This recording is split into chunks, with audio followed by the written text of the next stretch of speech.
तो इस एपिसोड की शुरुआत में हम लोगों को किंगर को दिखाया जाता है जो कि लिंगफेंग को बोलती है, आखिरकार तुम एक मामूली अटैक से मेरे इतने ज़्यादा पावरफुल अटैक को कैसे डिस्ट्रॉय कर सकते हो। मुझे लगता है कि मैंने तुम्हें कुछ ज़्यादा ही कमज़ोर समझ लिया है, लेकिन ये गलती मैं दोबारा से दोहराने वाली नहीं हूँ। और वो ये बोलकर एक फॉर्मेशन को एक्टिवेट कर लेती है जिसके अंदर से बहुत ही अमाउंट में एनर्जी निकल रही थी। और साथ ही लिंगर इस फॉर्मेशन की मदद से लिंगफेंग के ऊपर एक बहुत ही ज़्यादा पावरफुल अटैक कर देती है। और वो लिंगफेंग को बताने लगती है कि मैंने जो अटैक तुम्हारे ऊपर किया है, इस अटैक से एक टोंगटियांग रेलम का बंदा भी बच नहीं सकता है, तो तुम्हारा आज यहाँ पर मरना तय है। इस पर लिंगफेंग बोलता है, तुम्हारा ये अटैक मुझे मारने के लिए काफ़ी नहीं है। और वो ये बोलकर यहाँ पर एक फॉर्मेशन को समन कर लेता है और साथ ही उसने यहाँ पर अपने स्पिरिचुअल स्वॉर्ड को भी समन कर लिया था। और वो उससे लिंगर के अटैक के ऊपर हमला कर देता है, जिसकी वजह से इन दोनों के अटैक आपस में टकराते हैं। लेकिन लिंगफेंग का अटैक बहुत ही ज़्यादा पावरफुल होता है, इसलिए उसने बहुत ही आसानी के साथ में लिंगर के अटैक को डिस्ट्रॉय कर दिया था। और स्पिरिचुअल स्वॉर्ड लिंगर को जान से मारने के लिए इस जगह पर जाने लगती है, लेकिन तभी लिंगर ने भी टाइम रहते हर डिवाइन सील को एक्टिवेट कर लिया था, जिसकी वजह से लिंगफेंग का अटैक सीधे आकर इस डिवाइन सील के साथ टकराता है और यहाँ पर एक बहुत ही ज़्यादा पावरफुल एनर्जी रिलीज होती है। लेकिन यहाँ पर लिंगर की डिवाइन सील की पावर ज़्यादा होती है, जिसकी वजह से लिंगफेंग थोड़ा सा दूर चला जाता है। इस चीज़ को दूर से साउटियान भी देख रहा था और उसे बहुत ही ज़्यादा गुस्सा आ जाता है, इसलिए वह लिंगर की यहाँ पर बेइज्जती करने लगता है कि तुम खुद की पावर के साथ में मेरे मास्टर के साथ कभी भी फाइट नहीं कर सकती हो, इसलिए तुम यहाँ पर ट्रेजर की हेल्प ले रही हो।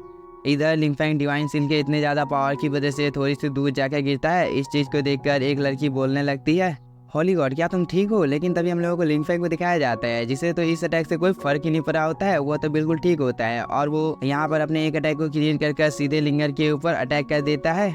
और लिंगफेंग का ये अटैक इतना ज़्यादा पावरफुल होता है जिसकी वजह से लिंगर ने जो अपने सामने डिवाइन सील अपेयर करके रखा था वह एक ही झटके में डिसअपेयर हो जाता है।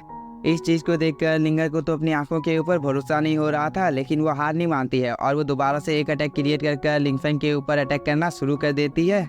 लेकिन लिंगफेंग तो इस अटैक को बहुत ही आसानी के साथ में डॉज कर लेता है और वो लिंगर के ऊपर अटैक करने के लिए जाने लगता है। इस चीज़ को दूर से ताइसेक की एक डिसाइपल देख रही थी और वो बोलती है, आखिरकार लिंगफेंग कितना ज़्यादा पावरफुल है, क्योंकि यहाँ पर लिंगर इतने ज़्यादा पावरफुल अटैक से लिंगफेंग के ऊपर हमला कर रही है, लेकिन लिंगफेंग को यहाँ पर कुछ भी नहीं हो रहा है।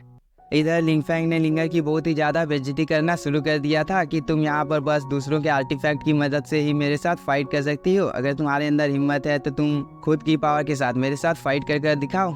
इस बात को सुनकर लिंगर को बहुत ही ज़्यादा गुस्सा आ जाता है और वो यहाँ पर अपने स्पिरिचुअल ड्रैगन को समन कर लेती है और उससे लिंगफेंग के ऊपर हमला कर देती है। और साथ ही इस ड्रैगन की पावर बढ़ाने के लिए लिंगर ने यहाँ पर अपने 9 हेवनली आई को भी अपेयर कर लिया था, जिसकी वजह से इस ड्रैगन की पावर और भी ज़्यादा बढ़ जाती है।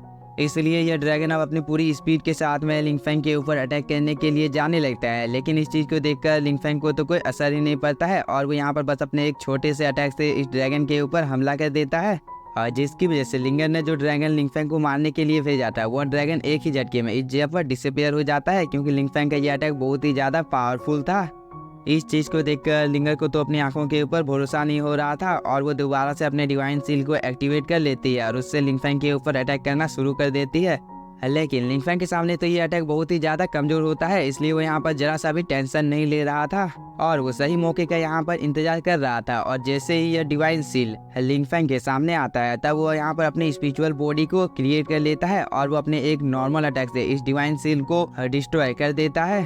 और इस चीज़ की वजह से जो लिंगर के आसपास में प्रोटेक्टिव एरिया होता है वो भी एक ही झटके में डिस्ट्रॉय हो जाता है। इस चीज़ को देखकर ये एक डिसाइपल हम लोगों को बताने लगता है कि लिंगफेंग ने अभी अभी जो अटैक किया था वह लिंगर के डिवाइन सील से भी ज़्यादा पावरफुल था, और इसी चीज़ की वजह से लिंगर की बॉडी के ऊपर में जो प्रोटेक्टिव बैरियर था वो भी डिसअपेयर हो गया है। इधर लिंगफेंग ने अपनी जाइंट हैंड की मदद से इस डिवाइन सील को पकड़ लिया था, लेकिन वो अभी भी इस डिवाइन सील को अपने कंट्रोल में नहीं कर पा रहा था, इसलिए वो अपने गॉड ग्रेवियार्ड की पावर का यूज़ करने लगता है, जिसकी मदद से वो बहुत ही आसानी के साथ में इस डिवाइन सील को अपना बना लेता है। और साथ ही वो यहाँ पर लिंगर का मजाक उड़ाते हुए बोलता है कि मैं तुम्हारी डिवाइन सील को अब ले रहा हूँ, क्योंकि तुमने इस जगह पर बहुत ही ज़्यादा प्रॉब्लम क्रिएट की है और साथ ही तुमने मुझे जान से मारने की कोशिश की थी, इसलिए मुआवजे के तौर पर मैंने तुम्हारे डिवाइन सील को अपने पास रख लिया है। इस बात को सुनकर लिंगर को बहुत ही ज़्यादा गुस्सा आ जाता है और वो लिंगफेंग को बोलती है, तुम्हारी इतनी ज़्यादा हिम्मत हो गई कि तुमने यहाँ पर मेरे डिवाइन सील को चुराने की कोशिश की है। मैं तुम्हें यहाँ पर एक आखिरी मौका देती हूँ, अगर तुमने मेरे डिवाइन सील को मुझे वापस लौटा दिया तो मैं तुम्हें इस जगह से जिंदा जाने दूंगी। और वो ये बोलकर एक अटैक को क्रिएट करने लगती है और उससे लिंगफेंग के ऊपर हमला कर देती है। लेकिन लिंगफेंग यहाँ पर अपने एक छोटे से अटैक से इस अटैक को भी डिस्ट्रॉय कर देता है। तभी हम लोगों को कुछ डिसाइपल को दिखाया जाता है जो कि लिंगर के पास आ जाते हैं और वो लिंगफेंग को बताने लगते हैं कि तुम्हारे पास बहुत ही ज़्यादा एशियन ट्रेजर है, इसलिए ये सब कुछ हम लोगों को चाहिए। इसलिए लिंगर हम लोग तुम्हारी इस फाइट में मदद करने वाले हैं, क्योंकि लिंगफेंग के मरने के बाद उसके पास से जितने भी डिवाइन ट्रेजर अपेयर होंगे उन सभी को हम लोग बराबर भागों में बांट लेंगे। इस पर लिंगर बोलती है तुम लोग जो कुछ भी बोल रहे हो इस चीज़ को मानने के लिए मैं तैयार हूँ, लेकिन तुम लोग इस जगह पर इतने लेट से क्यों आए हो। इस पर यह लड़का बताने लगता है कि लिंगफेंग के मरने के बाद उसके पास जितने भी ट्रेजर होंगे उसका 80% हम लोग लेंगे और 20% तुम्हें देंगे। इस बात को सुनकर फ्लेम वैली का जो प्रिंस होता है वो थोड़ा सा गुस्से में आ जाता है। इस पर लिंगर अपने भाई को शांत कर देती है और वो इस लड़के को बताने लगती है कि लिंगफेंग के पास जो स्पिरिचुअल स्वॉर्ड है वो मुझे चाहिए, इसके बाद तुम लोगों को जो कुछ भी चाहिए तुम लोग उस चीज़ को ले सकते हो। इसके बाद इन सभी ने यहाँ पर अपनी अपनी पावर को एक्टिवेट कर लिया था, जिसकी वजह से 3 गॉड की बॉडी इस जगह पर अपेयर हो जाती है। इस चीज़ को देखकर लिंगफेंग बोलता है ये सभी तो गॉड की थर्मा बॉडी है, लेकिन ये इन लोगों के पास क्या कर रही है। लेकिन इस चीज़ को दूसरे 5th प्रिंसेस भी देख रही होती है और वो बोलती है तुम दोनों इस जगह पर ये क्या कर रहे हो। इस पर ये लड़की बताने लगती है कि तुम देख नहीं सकते हो कि हम लोग बाहरी व्यक्ति को जान से मारने की कोशिश कर रहे हैं। इस पर लिंगफेंग बोलता है क्या तुम लोग दिन में सपने देख रहे हो जो कि तुम लोग मुझे जान से मारने के बारे में सोच रहे हो, क्योंकि तुम लोग अपने सपने में भी मुझे जान से नहीं मार सकते हो। तभी यहाँ पर मैंगटियांग भी आ जाता है और वो बोलता है अंकल लिंगफेंग को कौन यहाँ पर जान से मारना चाहता है, उसे सबसे पहले मेरे साथ फाइट करनी होगी। इस बात को सुनने के बाद एक लेडी गॉड की स्पिरिट को बहुत ही ज़्यादा गुस्सा आ जाता है और वो अपने थंडर की अटैक से लिंगफेंग के ऊपर हमला कर देती है। लेकिन लिंगफेंग ने टाइम रहते ही अपने सामने एक प्रोटेक्टिव बैरियर बना लिया था जिसने बहुत ही आसानी के साथ में इस अटैक को ब्लॉक कर लिया था। इस चीज़ को देखकर इस ओल्ड एल्डर को थोड़ा सा गुस्सा आ जाता है और वो बोलता है आखिरकार लिंगफेंग के पास इतना ज़्यादा रेयर ट्रेजर क्या कर रहा है। तभी फ्लेम गॉड बोलता है हम लोगों को किसी तरह करके भी लिंगफेंग को जान से मारना होगा, नहीं तो फ्यूचर में ये हम लोगों के लिए प्रॉब्लम क्रिएट कर सकता है। इसके बाद यह तीनों मिलकर लिंगफेंग के ऊपर हमला करने के लिए जाने लगते हैं, लेकिन तभी यहाँ पर कुछ फॉर्मेशन एक्टिवेट हो जाते हैं और इसके अंदर में ये सभी गॉड ट्रैप हो जाते हैं, जिसकी वजह से इन लोगों को भी यहाँ पर समझ में नहीं आ रहा था कि आखिरकार हो क्या रहा है। लेकिन ये तीनों गॉड इस फॉर्मेशन से बचने के लिए यहाँ पर किसी तरह की टेक्निक को परफॉर्म करने लगते हैं और ये लोग किसी तरह करके इस फॉर्मेशन से बाहर भी निकल जाते हैं। लेकिन इस चीज़ की वजह से ये लोग थोड़े से इंजर्ड हो गए थे। इस चीज़ को देखकर ये सभी डिसाइपल अपने एंसेस्टर लोगों को बोलने लगते हैं कि क्या आप लोग ठीक हैं। इधर शाओटियांग लिंगफेंग को बोलता है लिंगफेंग तुमने इन लोगों को जान से क्यों नहीं मार दिया। इस पर लिंगफेंग बोलता है ये सब कुछ मैं यहाँ पर नहीं कर रहा हूँ। इधर हम इन तीनों गॉडों को देखते हैं जिन लोगों को कुछ भी समझ में नहीं आ रहा था कि लिंगफेंग तो इतना ज़्यादा कमज़ोर है, लेकिन वो अकेले हम तीनों के साथ कैसे फाइट कर पा रहा है। लेकिन ये तीनों गॉड यहाँ पर हार नहीं मानते हैं और वो दोबारा से अपनी पावर को एक्टिवेट करने लगते हैं। इस चीज़ को देखकर शाओटियांग इन तीनों का मजाक उड़ाने लगता है कि तुम लोग यहाँ पर मेरे मास्टर के साथ फाइट करने के लिए वर्दी नहीं हो, क्योंकि तुम लोगों की पावर इतनी ज़्यादा नहीं है कि तुम लोग मेरे मास्टर के सामने एक पल भी टिक सकते हो। इसलिए तुम लोगों की भलाई इसी में है कि तुम लोग अपनी हार को स्वीकार कर लो, और अगर तुम लोगों ने मेरी बात नहीं मानी तो ये लो। और वो ये बोलकर अपने स्वॉर्ड फॉर्मेशन को एक्टिवेट कर लेता है, जिसके अंदर से हजारों की तादाद में स्वॉर्ड इन तीनों गॉडों के ऊपर हमला करने के लिए चली जाती है। इस चीज़ को देखकर इस रेड गॉड को बहुत ही ज़्यादा गुस्सा आ जाता है। उसने यहाँ पर अपने मार्शल सोल को अपेयर कर लिया था।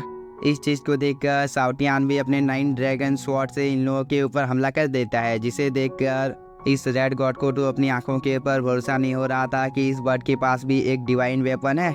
इसलिए वो अपनी पावर को और भी ज़्यादा बढ़ाने लगता है, जिसकी वजह से एक जगह पर बहुत ही अमाउंट में एनर्जी इकट्ठा होने लगती है। इस चीज़ को देखकर शाओटियांग का जो डिवाइन स्वॉर्ड होता है वो बहुत ही ज़्यादा डर जाता है और वो दोबारा से शाओटियांग के पास आ जाता है और उसे बताने लगता है कि ये बंदा तो कुछ ज़्यादा ही सीरियस हो गया है, मैं उसका सामना नहीं कर सकता हूँ। इस पर शाओटियांग अपने डिवाइन स्वॉर्ड को मोटिवेट करने लगता है कि तुम अगर इस फाइट में मेरी मदद नहीं करोगे तो तुम फ्यूचर में मेरी मदद कैसे कर सकते हो, क्योंकि ये तो बहुत ही ज़्यादा कमज़ोर दुश्मन है।